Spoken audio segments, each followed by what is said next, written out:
Les amis, le fils de Samuel Eto'o met la presse internationale en transe. RMC Sport parle des premières minutes en Liga ce samedi et un triplé avec la réserve le dimanche, parlant ainsi des performances du fils de Samuel Eto'o, Etienne Eto'o, qui a donc fait le déplacement, ou du moins qui était en équipe première le week-end dernier, et le lendemain, il a fait un triplé. La Liga également parle du fils de Samuel Eto'o qui fait des grands débuts en Liga, puis marque un triplé avec la réserve du Rayo Vallecano.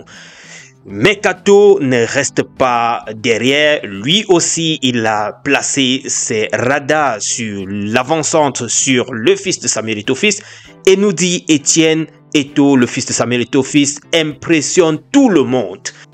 Les amis, est-ce que c'est alors Anthony Pla qui pouvait ne pas voir les performances du jeune Eto'o? Il a d'ailleurs appelé à encourager ce jeune homme, ce que je partage d'ailleurs comme avis. Je pense pour ma part qu'il mérite des encouragements pour pouvoir le propulser, lui donner la force de pouvoir aller au-delà de ses forces. Vous savez qu'avec l'image de son papa, il doit devoir faire plus que son père pour pouvoir mériter peut-être une place. Sinon, on penserait toujours que c'est du favoritisme. Voici ce qu'il écrit, Anthony Pla. Etienne Eto'o Pineda a fait ses débuts en La Liga avec le Rayo Vallecano samedi. Le lendemain, hier, il marquait un triplé avec la réserve. Beaucoup croient qu'il est plus simple de percer et de réussir quand on est fils de grands joueurs, mais au contraire, c'est plus dur. L'attente est plus forte. Les gens croient que tu es là seulement parce que tu es le fils d'un grand nom. Les gens attachent moins de valeur à ton travail et à tort. Tu dois bosser beaucoup plus. Quand il se sera affirmé avec continuité au plus haut niveau, j'espère vraiment le voir réussir avec les Lions indomptables comme son papa Samuel. En tout cas, il met tout le monde d'accord au Rayo Vallecano. Il faut l'encourager. Je partage nettement cet avis. Les amis, c'est un jeune homme qui est maintenant avec 25 matchs, 22 buts. Vous pensez que c'est le hasard? Non, c'est le fruit de la compétence, de la performance et du travail. Félicitations à toi, continue dans la même lancée, jeune homme. Je pense que les beaux jours vont encore s'écrire devant toi. Ne lâche rien, tu vas goûter 2 minutes, après 3 minutes, et le jour où tu vas donner une performance digne de ce nom en première équipe, alors là, même les titulaires vont finir par trembler, je te l'assure.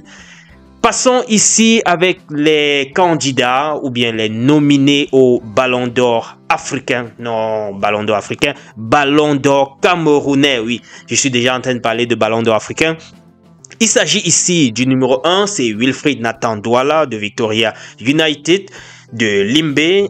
Il s'agit également de Chindo John Bosco de Young Sport Academy de Bamenda.